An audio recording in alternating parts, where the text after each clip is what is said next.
Bonjour, je suis Mathieu Laudreau, je suis directeur associé au sein de Conviction RH, qui est un cabinet de conseil en ressources humaines et en système d'information ressources humaines. Alors je vais essayer de répondre à une triple question. Comment aller vers une gestion des talents intégrés? Pourquoi avant? Et puis avec quels acteurs? Tout ça en 15 minutes. Pour démarrer, on a la chance d'être en France avec beaucoup de contraintes légales ou des opportunités. Alors je ne vais pas vous faire le détail depuis 15 ans, tout l'arsenal législatif qui a été mis en place autour de la formation professionnelle et autour de la gestion des emplois professionnels et des compétences. Dernière en date, l'ANI en janvier 2013, avec les accords de compétitivité. Je vais juste donner un exemple très concret sur la gestion des talents des jeunes mamans. Vous avez une obligation légale en France, normalement au retour de congé maternité, de formaliser un entretien et de suivre les engagements qui sont pris dans cet entretien. Bien souvent, ce n'est pas fait.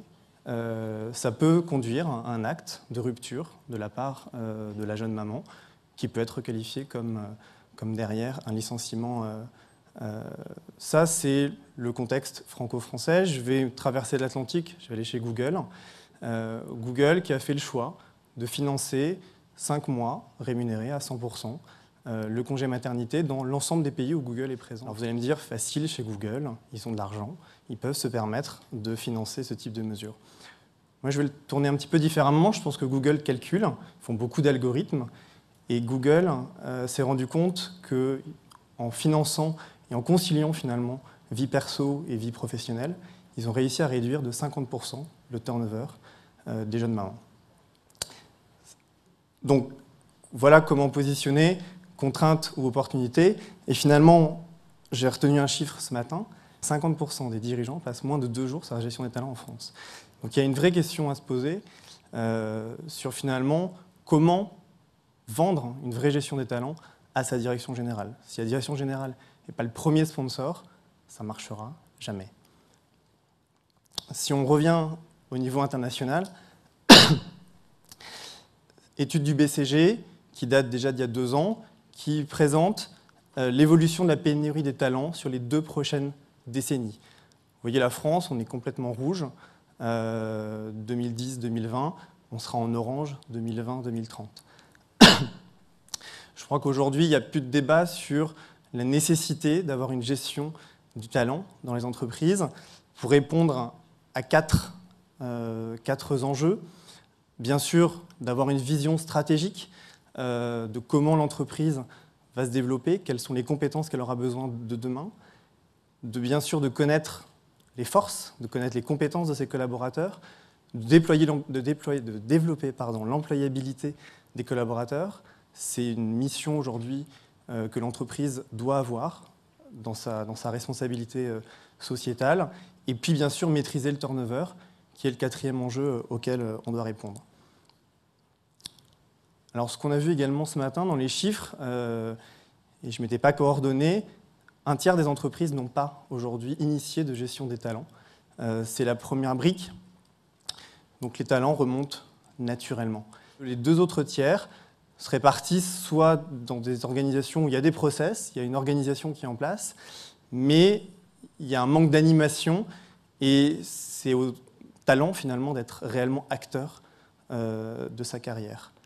Et puis il y a des entreprises où il y a une vraie préoccupation du sujet et une vraie organisation de la gestion des talents. Alors la question qui se pose, de quoi parle-t-on? Qu'est-ce qu'un talent? Est-ce qu'on s'occupe uniquement des hauts potentiels? Est-ce qu'on s'occupe uniquement des cadres dirigeants, des cadres supérieurs? Est-ce qu'on focus sur les personnes clés dans l'entreprise, sur les experts, ou finalement tout le monde peut être un talent? Moi personnellement, j'aurais envie de dire que dans l'entreprise, tout collaborateur peut être un talent à son niveau de responsabilité et peut apporter une contribution business à l'entreprise. Comment arriver à déterminer finalement qui est un talent? Donc c'est un savant équilibre entre la performance et le potentiel. La performance, c'est la responsabilité du manager.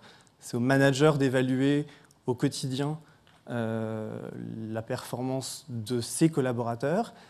Et le potentiel, c'est un élément qui doit être déterminé de manière collégiale par un ensemble de managers. Suivant les critères qui sont propres à chaque entreprise, il n'y a pas de définition unique de qu'est-ce qu'on met derrière le potentiel. En tout cas, c'est la capacité d'une personne à, dans un autre environnement, dans un autre contexte, dans un autre job, de se révéler et de pouvoir développer d'autres compétences.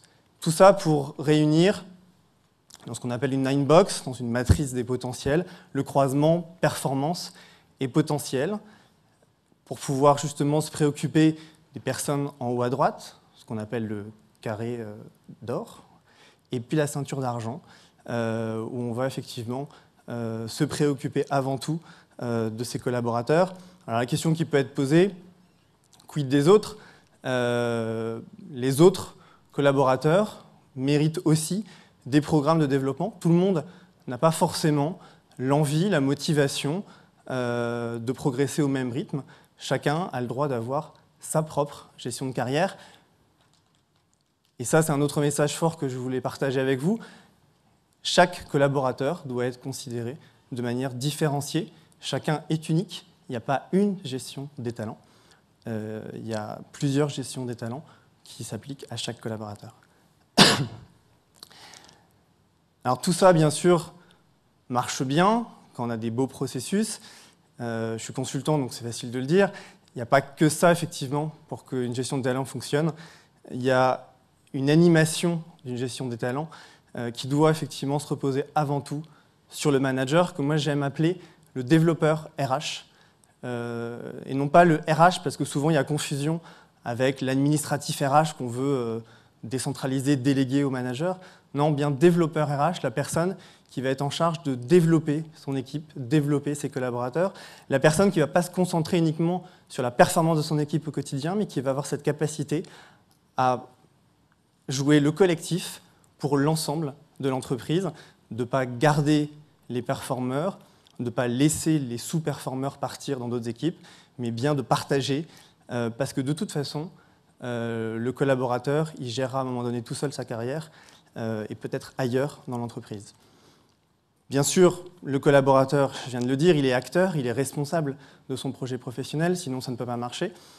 Et la fonction RH, elle n'est pas là pour décider, la fonction RH, elle est là pour assurer une cohérence, assurer une intégration, une animation des processus, et surtout aider le manager à prendre son rôle de manager. Il y a un chiffre qui m'a choqué. Les collaborateurs ne quittent pas leur entreprise, ils quittent leur manager. 75% des collaborateurs quittent leur entreprise pour des problèmes managériaux. Donc le message, c'est effectivement de pouvoir faire bouger les lignes et d'avoir cette capacité de repositionner dans son ensemble une animation de gestion des talents. Pourquoi? Pour arriver effectivement à plus d'engagement, plus de performance, plus de motivation de la part des collaborateurs. 4 idées qui ont été citées à travers les différents speaks ce matin. La gestion de la mobilité, qui est aujourd'hui une demande de plus en plus forte, notamment de la génération Y. Tous les 6 mois, globalement, ils se sentent déjà compétents pour un nouveau job. Donc, il y a effectivement l'organisation de la gestion de la mobilité à prendre en compte, et pas dans un périmètre uniquement français, mais bien international. L'identité employeur, porter les valeurs de l'entreprise, développer la fidélité des collaborateurs, fait partie effectivement des leviers d'engagement. Laurent Chouin l'a évoqué tout à l'heure sur les programmes de formation qui sont totalement à réinventer. Je pense qu'un Y aujourd'hui n'attend pas 2 jours de formation en présentiel, mais il faut accélérer des programmes d'e-learning et aussi accélérer la formation en permanence sur des vidéos qui durent 10-15 minutes ou finalement qui sont disponibles à la demande et qui permettent effectivement un apprentissage continu. Et puis, on parlait de la génération Z, ils n'ont pas appris à vivre à ces nouveaux outils, ils sont nés avec. Donc c'est évident que si l'entreprise aujourd'hui n'est pas prête, si l'entreprise n'a pas des outils adaptés, il y aura un décalage qui va effectivement s'accélérer. Aujourd'hui, ce qu'on voit fréquemment, c'est que cette gestion des talents, finalement, c'est beaucoup d'ingrédients, beaucoup d'éléments qui permettent finalement d'arriver à un fonctionnement global.